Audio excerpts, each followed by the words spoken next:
Welcome to the One Question podcast from O'Brien Governance Design, who specialise in corporate governance for the public and not-for-profit sectors. I'm Will Francis, and in each episode, I ask Trish O'Brien a different question about corporate governance. In this episode, that question is, as a secretary to the board, how do I help the board to look at risk management more strategically? Hi, Trish. Hi, Will. How are you? I'm good, thanks. So for this episode of the podcast, we're looking at risk. Is that right? Yes.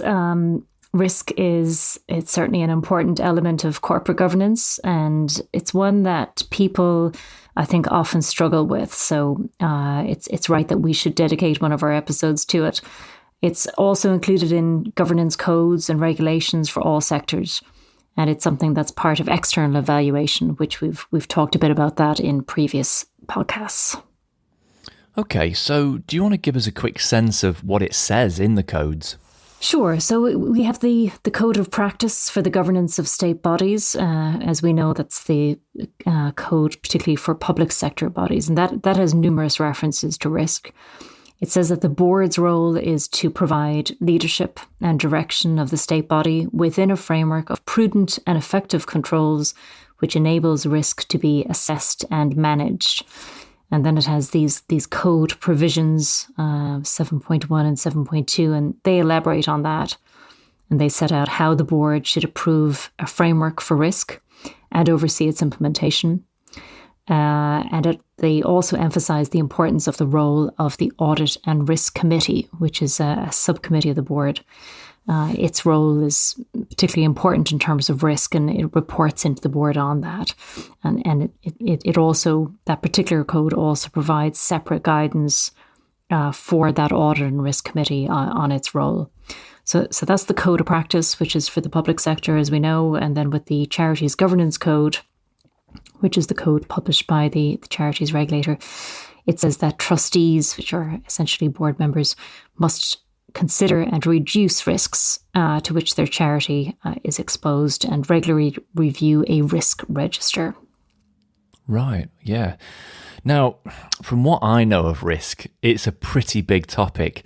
So in this episode, what specific things do you plan on focusing on?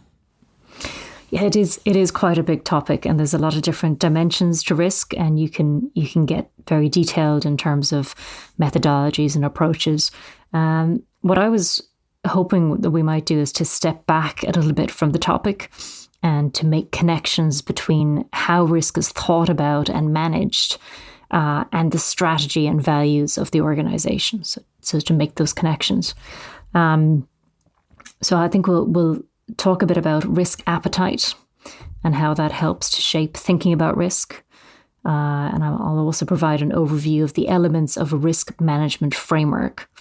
And then we'll try to maybe flesh out what an organization that has a mature or what's called kind of an embedded risk management culture, what that looks like. Great. Okay. So for starters, let's talk about what risk actually is and why it's important. Yeah, well, there's a specialist I read sometimes in this area called a guy called David Hilson, Dr. David Hilson. He's written a number of books on risk, and he describes risk as uncertainty that matters. And uncertainty matters and becomes a risk if it's going to impact on organizational objectives. Looking at objectives through risk can really tighten the organization's focus on what it needs to do and what might impact upon its progress. So if you define objectives without taking risks into consideration, there's a higher chance that you can lose direction if any of those risks eventually hit home. And is risk always a bad thing? Well, traditionally, I think, risk was always associated really with negative outcomes only. And we can think about it in those terms. But the more kind of current contemporary discussion, if you like, on risk sees it as signifying uncertainty rather than threat necessarily. So something that's uncertain, it won't necessarily lead to negative outcomes. It could equally result in a positive outcome. And that threat and opportunity are now seen kind of as two sides or two flavors of risk. It's also something I think we comprehend easily maybe in other contexts, when we talk about high risk, high gain scenarios and things like that. Yeah. And just bringing it back to the board, what's their responsibility for risk?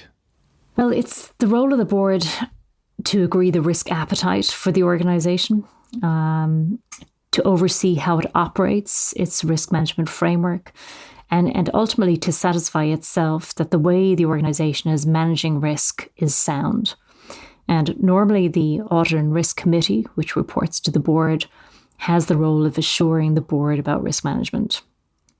And then you have the executive role, the staff role, as it were, is to design and implement that framework and to ensure that the organisation operates within the risk appetite that's been agreed by the board.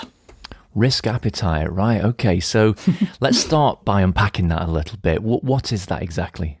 Yeah, well, what we often find when we work with organisations is that they have a risk register, and that might name a number of risks and how they're going to try to avoid them. But they often haven't started at a step up from that, which is to think about as an organisation, which is both the board and the staff, what the organisation's risk appetite is. And that is essentially how much risk the organisation is prepared to accept in trying to achieve its objectives. That's essentially what the risk appetite is. And it's really important that they take that step because, firstly, setting the risk appetite reminds the board and the executive that risk isn't a random thing or a parallel concept. It's something that's related to strategy and to the role of the board. And the other thing is that how you think and feel about risk it's quite a subjective thing. So to go through a discussion on risk appetite really helps to express those views and brings out differences in thinking and in interpretation. So is risk appetite about kind of low, medium, high levels of risk being acceptable, that kind of thing? Yeah, exactly. I mean, in some areas, there may be no appetite for risk. In other areas, there may be quite a high appetite for risk. So first of all, you need to agree the terminology that you're using to describe risk. And you mentioned low, medium, high, and I've seen those levels used. And there are other examples where you might have opposed to risk, might be on sort of one end of the spectrum. So that's kind of the where the avoidance of risk is a priority. And then on the other end of the continue might be enterprise, which means being eager to be innovative and to accept greater uncertainty. So that's other language that's used. In other cases, you might see risk averse being on one side, again, avoiding risk, and then risk seeking on the other side. So having quite a high appetite for risk. And that use of the terms, enterprise and risk seeking, that brings us back to the idea of uncertainty not always leading to negative outcomes. So deciding then on the terminology for the levels of risk appetite is important because it gives some common language for the board and the staff together to use. So that's the first thing. You then need to articulate a definition for each of those levels. So we can have our levels of opposed to risk or whatever it happens to be, risk averse, risk seeking, etc., whatever language that is. But we then need to agree to articulate a definition for each of those levels. So if you're adopting levels that range from risk seeking to risk averse, you might define risk seeking as actively seeking and accepting opportunities to take actions that have uncertain outcomes, while risk averse might be defined as accepting as little risk as possible. So by doing that, you're creating a common language around risk that provides a kind of a shorthand for the board and the executive so that they can manage together, they can manage risk more strategically. But I think it's important perhaps to also think about how people decide on their appetite for risk, because that's not a hunch-based thing, is it? There's, for instance, the way that a bank manages customer data. They would probably go through kind of worst case scenarios and work out, how bad would it be if we had a problem here, right? So we know we have to be incredibly risk averse when it comes to handling customer data as a bank, for instance. How do people decide on their appetite? Do they do kind of SWOT analyses? Do they look at what the worst case scenarios could be if the risk, played out as badly as possible, and then they kind of decide where on the spectrum they are? How does that work? Yeah, so I think what you're kind of getting into there as well is risk tolerance. Now, I think the first thing in terms of the appetite aspect is just even deciding that terminology about where, what is our spectrum of risk here? What language are we comfortable with in kind of an objective sense? I think the next thing that what you're getting into there is really around tolerance for things as well. And this is where it's so important to have that board and staff engagement together, because, and again, it comes back to things being subjective, but also knowledge around things. So, I've come across situations with the board whereby they might feel that they have a very low level of risk appetite about a certain thing, but a very high level of risk appetite about something else. But board members aren't always experts in what the business does. And sometimes they may not understand the connections between those things. So something that they think they wish to be actively engaged in risk about could actually be affecting something that they're risk averse about. And that's where working that through with staff is extremely important. And it doesn't happen a lot of the time. So that kind of SWOT type exercise that you're talking about, I think, all of that, any of those tools that can start getting behind the organization's thinking about risk can really help. And I think one thing we would really be advocating is that a really good time to be doing this is when you're working out your strategy, or when you're reviewing your strategy. So, organizations tend to put a lot of time into thinking about what it is they want to do over the next period of time. They don't always spend a lot of time thinking about what might impact on them being able to do it. So if we could start thinking about risk and uncertainty in the context of strategy, where you traditionally would do more of the kind of SWOT analysis and pest analysis, whatever else it might be, that's informing your thinking and external consultation. If we could wrap risk into that, I think we could benefit from both the strategic perspective and how risk relates to that. So just not seeing these things as parallel activities. Okay, so you've described levels of risk. Now, presumably, you're going to apply them to areas of work of the organisation. Yeah, so we have these levels and these definitions. And we have the sort of the risk appetite framework, if you like, and now we need to apply that so that we can establish our appetite for risk in different contexts. So this is where we start to look at the objectives of the organisation, the key responsibilities of the board and the staff, and these are generally categorized. So you can find a lot of standard categories. When you look up risk online, and you look for risk categories.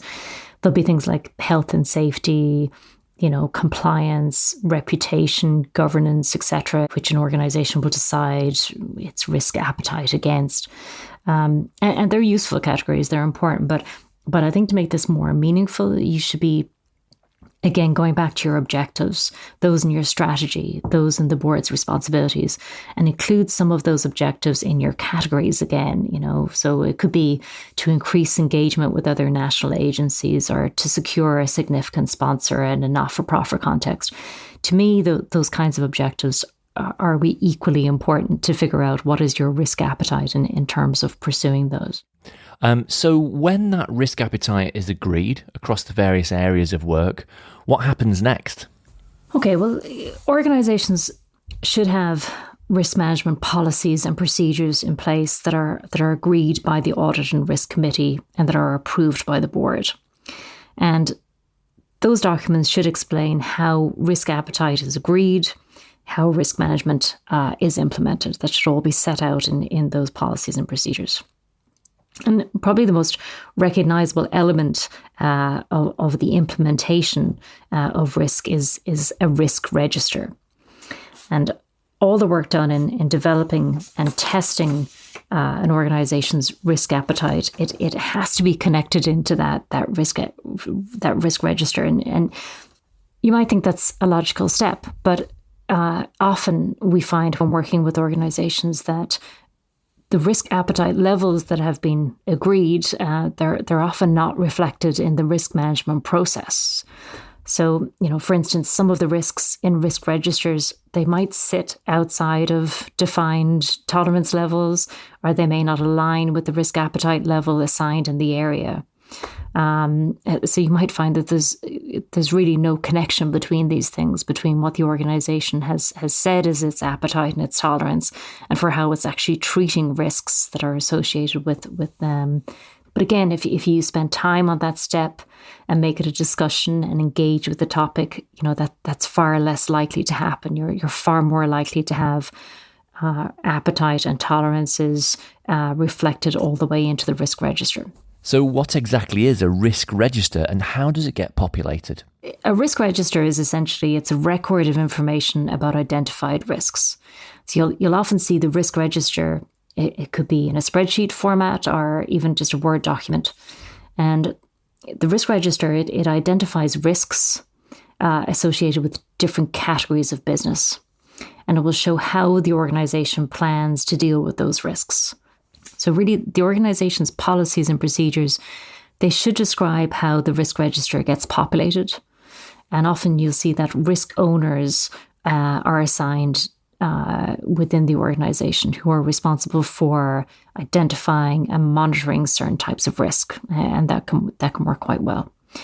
And you'll often have someone who's responsible for the coordination of the risk register in the organization.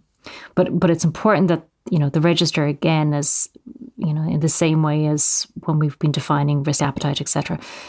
The risk register really has to be a product of coordinated discussion across knowledgeable staff and in conjunction with the board, rather than being the role of just a series of individuals who are working in isolation. Right. And have you any tips for things to consider when building a risk register? Yeah, we have a few suggestions for things to consider when you're developing the risk register. And these are really informed by that need to consider risk from a strategic standpoint. The first is that the risk register template, it should request that risks identified are associated with a risk appetite statement, which in turn should be linked to one of the organization's objectives. And this will really help those identifying risk to remember that risk is uncertainty that's important to the organization meeting its objectives. If you can't connect the risk you've identified to one of the categories that have been signaled as being strategically important, then it's worth questioning if that risk warrants the resources needed to manage it. And if it, perhaps it does. And if it does, then, the person identifying the risk may have come up with an additional area that should be categorized and should be given a risk appetite by the board. So that's one of the first things, that the template should be prompting those questions. Another thing is just that the description of risk really should follow a consistent format. The point of including something in a risk register is to identify it as a risk and to be able to monitor how it's being managed. And sometimes you see when we look at risk registers, the risks will be things like reduced fundraising potential might be one. Fraud might be identified as a risk. Low staff morale might be identified as a risk. And so when you see these lists, it just feels like any possible risk has been thrown into the register. And when risks are described like this, it kind of gives you nothing to work with. It doesn't tell you why there might be low staff morale. It doesn't tell you what would cause it. And the thing is, in that case, you're only dealing with the effect. You're not dealing with the cause. And if you don't know what the cause is, then how are you going to manage the risk? So how risks are described is really important. And it should be clear that because of something, a cause, a risk might occur, and that would lead to a particular effect. So that should be clearly set out within the risk that's been warranted as being included in the risk register. Otherwise, how are you going to manage the risk? The relative importance of risks included in the risk register also needs to be analysed and agreed. And risks are identified in the risk register in terms of what level of impact they might have and how likely they are to happen. And some say that, risks that have a low likelihood of happening should be given a low level of attention.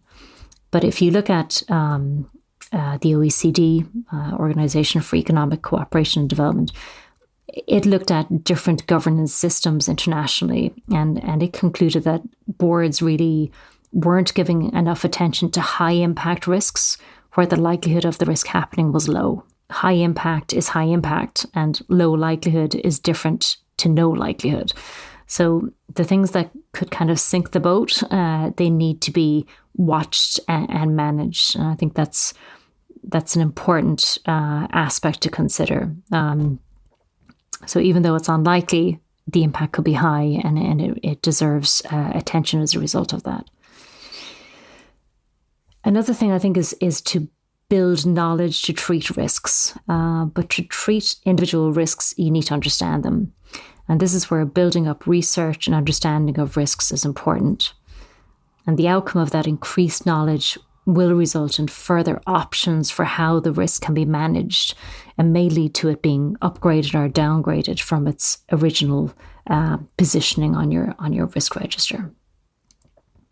So just in terms of the risk register, pointers are to link the risk template to the risk appetite categories and statements, make those connections, provide meaningful descriptions of risk so that you can see cause and effect and take actions in that context, analyze, prioritize risks. They're not all equally important, and build up knowledge about risks to increase the ways that risks can be treated. So from a governance perspective then, what's the role of the board in overseeing risk management? As we mentioned earlier, the Audit and Risk Committee will be looking at the detail of the risk register with the executive, and that role is part of their terms of reference and part of what's expected under the governance codes. So the Audit and Risk Committee should be challenging progress reports on the effectiveness of the plans for addressing risks throughout the year. When it comes to reporting to the board, I think the board should receive progress reports from the risk owners on the top priority risks, those with the highest impacts. As we said earlier, the risk register should be developed collaboratively, but owners of risks will be identified. And if these individuals can report directly to the board, it's likely to lead to more insightful and detailed reporting on priority risks. So Audit and Risk Committee, certainly keeping an eye on risk on behalf of the board. It's a big part of their role and responsibility, but the board is ultimately responsible. And then focusing on top priority risks and having those risk owners maybe report directly to the board to give them that understanding of how each risk is being managed. We found that to have been a particularly useful way of reporting it to the board. Yeah, I can imagine. And so I presume the risk register and even risk appetite has to be reviewed because, how the organisation thinks about risk might change over time, and the risks themselves on the risk register might change and evolve over time. Is that right? Circumstances change all the time. The external environment can throw up all sorts of developments that need to be factored into thinking. The board really should be leading that review, and it should be in conjunction with the staff. As we've said all the way through, it has to be a collaborative effort. And it's also it's important to continue to connect that thinking with strategy, and where your strategy is being reviewed. Often there'll be midterm evaluations of strategy. When that's happening, it's very important to again look at where you stand in terms of risk as it connects to that strategy.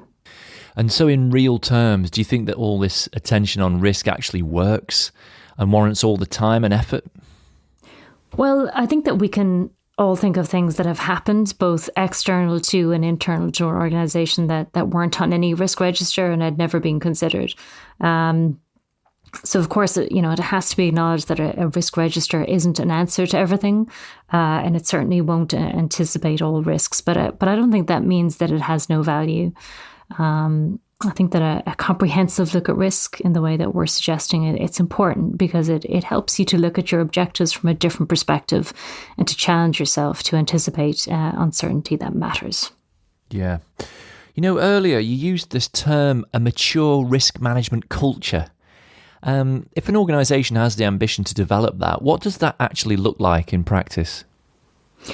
Well, we've developed kind of a checklist that is available on our website that lists a series of characteristics and gives you the opportunity to rate, where you think you are with each of them. So, for instance, are you satisfied that a given thing is fully in place or partially in place? So that might be useful.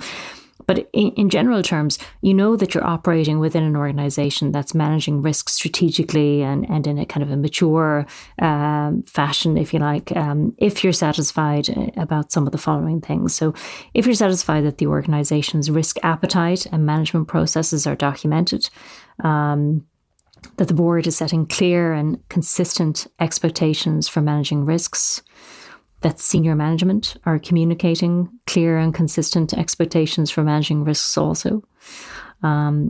If you're happy that the board kind of role models risk management thinking and that it discusses tolerance to risk. And then again, the senior management is doing the same thing, that it role models risk management thinking and it discusses tolerance to risk, that these things are informing decision making. If you're satisfied that senior management engage with staff on risk and actively seek out information about risk.